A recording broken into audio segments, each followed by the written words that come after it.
At Sunday family brunch, in front of 14 relatives, Emma Roberts, smiled and mentioned a Hawaii vacation. My father laughed. "You're not part of the family. Stay here and take care of your grandmother." I remained silent, but my grandmother's whisper gave birth to my quiet revenge. At Sunday family brunch, in front of 14 relatives, Emma Roberts, smiled and mentioned a Hawaii vacation. My father laughed. "You're not part of the family. Stay here and take care of your grandmother." I remained silent, but my grandmother's whisper gave birth to my quiet revenge. All of it was happening in our Connecticut suburban home, the white fenced house where my dad trimmed the lawn with military precision every Saturday. The dining room smelled of cinnamon pancakes, maple syrup, and fresh coffee. Outside, autumn leaves in shades of amber and gold scattered across the driveway. Inside, everything looked polished, orderly, and calm. But I knew I had never truly belonged in that picture. My brother Jack was the pride of the family. He worked in finance in Boston, wore tailored suits, and his fiancée posted curated Sunday family photos online every week. Dad never missed a chance to say, "Jack will carry on the legacy." Me. I was the daughter who stayed close to home.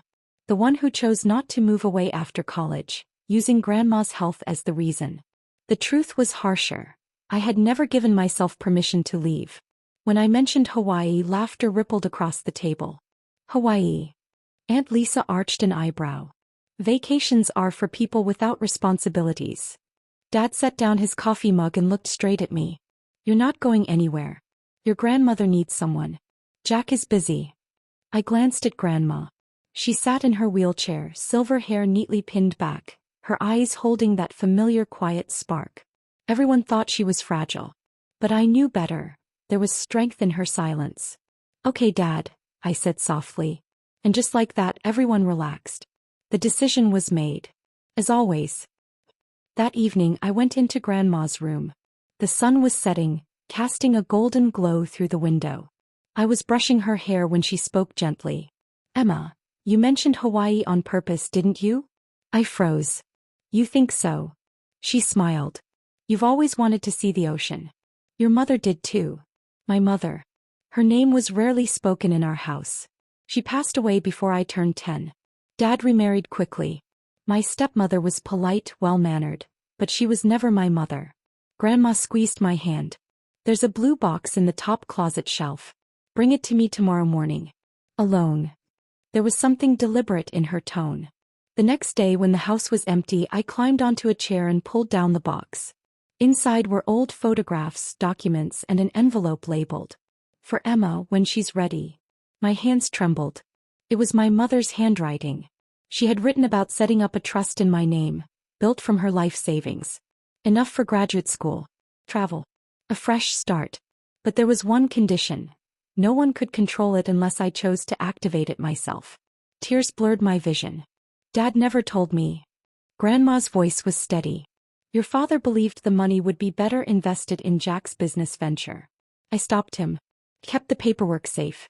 It belongs to you, Emma." For years I had lived as if I were secondary, a supporting character in someone else's story. "What do I do?" I whispered. Grandma's eyes sharpened. "What you've always wanted. But this time don't stay silent."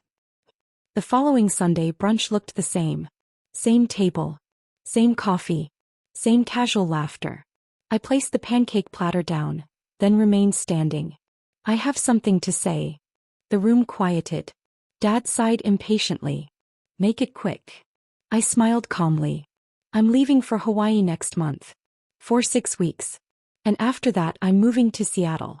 I've been accepted into a master's program." Aunt Lisa dropped her fork. Jack stared at me. "How are you paying for that?"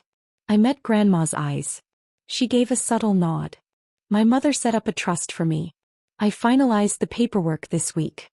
Everything's legal. And I've arranged full-time professional care for Grandma, the best nurse in town." Dad's face flushed red. "This is ridiculous. Family." For the first time in my life I interrupted him. Family doesn't mean holding someone back. I stayed. I helped. I gave years of my life because it was expected. Now I'm choosing my own. Silence filled the room. Jack spoke quietly. "I didn't know." "You never needed to," I replied gently. On the flight to Hawaii, as the plane rose above the clouds, something inside me lifted too. The ocean stretched endless and blue beneath the sky. For the first time, I wasn't someone's backup plan. I wasn't staying behind out of obligation. My phone buzzed midair once Wi-Fi connected. "Dad, you surprised us." I typed back, "Sometimes surprise is necessary."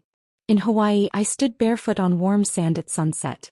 The waves rolled in steady and patient, as if they had always been waiting. When I later moved into my small Seattle apartment, the window overlooked the water. It wasn't large or glamorous, but it was mine. I placed my mother's photograph on the desk beside my acceptance letter. I video called Grandma. "See," she said with a knowing smile. "You made it to the ocean." "Because you whispered," I replied. 6 months later, I returned home for Christmas. The house felt smaller somehow. Less imposing. Dad opened the door. He hesitated before speaking. "We're proud of you." Maybe he meant it. Maybe he was still adjusting to a version of me he hadn't planned for. But this time I didn't need validation to feel steady. Grandma squeezed my hand by the window as snow drifted outside.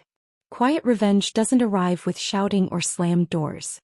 It arrives through decisions. Through reclaiming space. Through choosing yourself when no one else expects you to. I hadn't fought. I hadn't argued. I had simply left. And in leaving, I found something stronger than revenge. I found my life.